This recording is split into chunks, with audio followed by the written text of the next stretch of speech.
प्यारे स्टूडेंट्स, हम आज इस वीडियो में आप सभी लोगों को मॉडल पेपर 2026 के क्वेश्चन नंबर 4 का को बताएंगे। इसके पहले के जो क्वेश्चन हैं इसके पिछले वीडियो में हमने प्रोवाइड करा दिया है बच्चों। आपको इसके पहले के क्वेश्चन को देखने हो तो पिछले वीडियो को आप स्पष्ट रूप से देख लीजिएगा।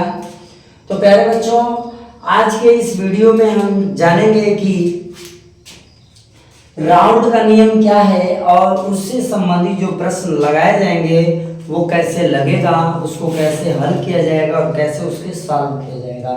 तो प्यारे बच्चों, आज हम लोग को इसका आंसर समझेंगे। पहले हम लिखेंगे राउंड का नियम। क्या? राउंड का नियम। राउंड जी ने जो नियम दिया है वो जानेंगे। राउंड जी ने नियम क्या दिया, ध्यान से समझिएगा। इनका नियम क्या है? किसी विलयन के किसी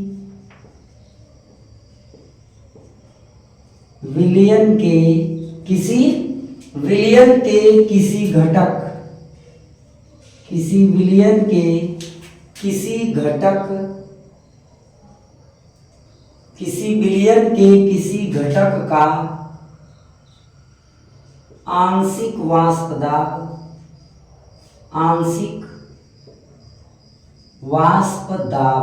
ध्यान से समझिएगा।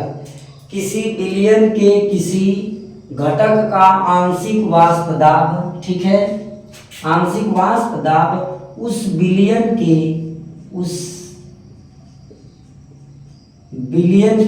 समझ रहे हैं ना, उस विलयन के या उस घटक के, लिखा है ना उस घटक का आंशिक वाष्प दाब, तो आप आगे लिखेंगे उस घटक के,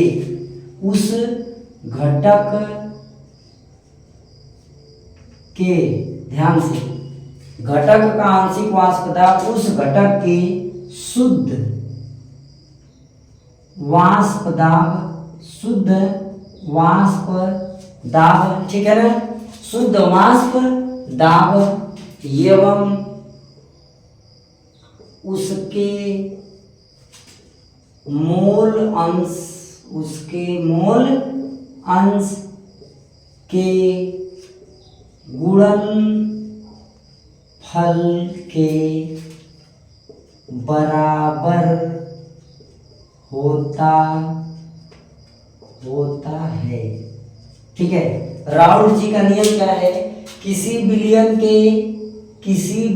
के किसी घटक का आंशिक वाष्प दाब उस घटक के शुद्ध वाष्प दाब एवं उसके मोल अंश के गुणनफल के बराबर होता है बच्चों। तो इन्होंने बताया क्या, इनका फार्मूला क्या है? P बराबर P0 गुणे काई। तो जो ये काई है, x है, ये बच्चों क्या है? मोल अंश है, और P0 इसका शुद्ध वाष्प दाब है और P इसका आंशिक वाष्प दाब है। P इसका आंशिक वाष्प दाब, P0 इसका शुद्ध वाष्प दाब, x अर्थात काई इसका मोल अंश होता है। इस तरीके से राउंड जी ने अपना नियम यहाँ पर प्रस्तुत किया और बताए। तो बच्चों, यहाँ पर दो चीज लिया गया है इस क्वेश्चन में। राउंड का नियम तो ये क्लियर हो गया, ये राउंड का नियम हो गया, इसी नियम पर क्वेश्चन को लगाया जाएगा। ठीक है, यहाँ 298 केल्विन पर क्या लिखा है यहाँ पर समझिएगा। ये 298 क्या है? केल्विन पर क्या कर रहा है? क्लोरोफॉर्म एवं क्या डाइक्लोरोमेथिल के वाष्प दाब क्रमशः 200 mmHg व 4.5 mmHg है। तो 51 ग्राम, ठीक है, क्लोरोफॉर्म व 20 ग्राम डाइक्लोरोमेथिल को मिलाकर बने विलयन के वाष्प दाब की गणना हमें करनी है। तो वाष्प दाब की अब गणना करेंगे। ये फार्मूला वाष्प दाब का है, इसी फार्मूले पर हम इसकी गणना करेंगे। सबसे पहले हम क्या करेंगे बच्चों, इसमें P0 का मान तो मिला है, ये तो P0 का मान मिला और ये दूसरा P0 का मान है। तो फार्मूला निकालेंगे तो एक का और दूसरा है हो जाएगा P1। ये P1 बराबर P0 इनटू काई, तो दूसरा क्या हो जाएगा? P2 बराबर P2 0, ठीक है, इंटू x2 ये होगा x1। तो बच्चों पहले हम इन सब का मान निकालेंगे, इसके बाद इस पे पुटअप करेंगे। ओके बच्चों, तो आइए पहले इन सब के मान को निकालते हैं, फिर उसके बाद आगे बढ़ते हैं। राउल्ट का नियम ये कहता है। अब बच्चों हम लोग आगे बढ़ते हैं। राउल्ट का नियम तो आप लोगों ने जान लिया कि किसी विलयन के किसी घटक के आंशिक वाष्प दाब उस विलयन के घटक के शुद्ध वाष्प दाब एवं मूल अंश के गुणनफल के बराबर होता है। बच्चों दिया क्या क्या है? दिया है, देखिएगा ध्यान से समझिएगा। P1 नाट बराबर 200 mmHg दिया है। P2 नाट बराबर 4.5 mmHg दिया है। ठीक है, तो अब हमें क्या x1 और x2 ज्ञात करना है। x1 x2 मिल जाएगा तो मिल जाएगा सब चीज, यानी कि विलयन की जो मोल अंश है वो ज्ञात करने हैं। विलयन का मोल अंश ज्ञात हो जाएगा तो मान लीजिए सब हो गया। आइए, तो विलयन के मोल अंश का ही बराबर क्या होता है, Na अपान Na अपान Na प्लस Nb, ये फार्मूला होता है। काई 1 के लिए भी ये होगा और काई 2 के लिए भी यही होगा। तो काई 1 बराबर पहले निकालेंगे, तो n बराबर बच्चों होता है W बटे m। तो Na बराबर क्या हो जाएगा, WA बटे MA। तो इसी तरह Nb बराबर WB बटे ये हो जाएगा। तो पहले हम निकाल लेंगे, पहले का मौलिक संख्या इसका निकालेंगे तो हो जाएगा 51 बटे, देखिए CHCl3 की जब हम अणु भार निकालेंगे, देखिए आप लोग इसका अणु भार निकालना जानते होंगे। अगर आपको अणु भार निकालना नहीं आता होगा बच्चों, तो हम पिछले वीडियो में अणु भार भी निकाले हैं और कैसे निकाला जाता है प्रोवाइड कराए हैं। तो प्यारे बच्चों इसका अणु भार 119.5 होता है। 119.5 बच्चों इसका अणु भार निकलेगा। 119.5 न करके 119.36 होता है इसका। तो इसे जब डिवाइड करेंगे, इसको इसमें भाग दे देंगे तो हमें मिलेगा क्या, वो चीजें हमें जानना जरूरी है। जब ये मिल जाएगा तो और भी चीजें हम जान लेंगे। ठीक है, तो इसका इसमें भाग देंगे बच्चों तो 0.467 मिलेगा। क्या मिलेगा, 0.467 क्या मोल, इसका इसमें भाग देंगे तो हमें 0.427 मोल प्राप्त हुआ। 51/119.36 करिएगा बच्चों, इतना आ जाएगा। ये Na हो गया। ठीक है, Na की वैल्यू ये हो गई। अब यहीं पर Nb निकालेंगे। Nb बराबर भी वही W बटे m। तो बच्चों Nb मतलब दूसरा कौन है, 20 गना। तो बच्चों हम यहाँ पर लिखेंगे 20 बेटा कितना, इसका अणु भार। तो CH2Cl2 का जो अणु भार होता है वो 85.926 होता है। इसका अणु भार कितना होता है, 85.926 होता है। इसको जब आप भाग लगाएंगे, इसमें जब डिवाइड कर देंगे, जो इसका मान आ जाएगा वो हो जाएगा 0.233 मोल। ओके, ये चीज आ गया।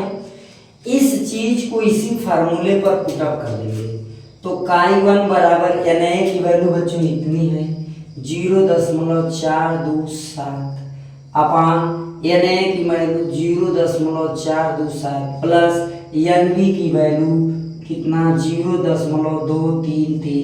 ठीक है, इसको जोड़ देंगे तो आ जाएगा 0.427 बटे 0.660। ठीक है बच्चों, इसकी भाग लगा देंगे, इसका इसमें भाग दे देंगे तो हमें मिलेगा क्या, वो चीज हमें ध्यान देना है।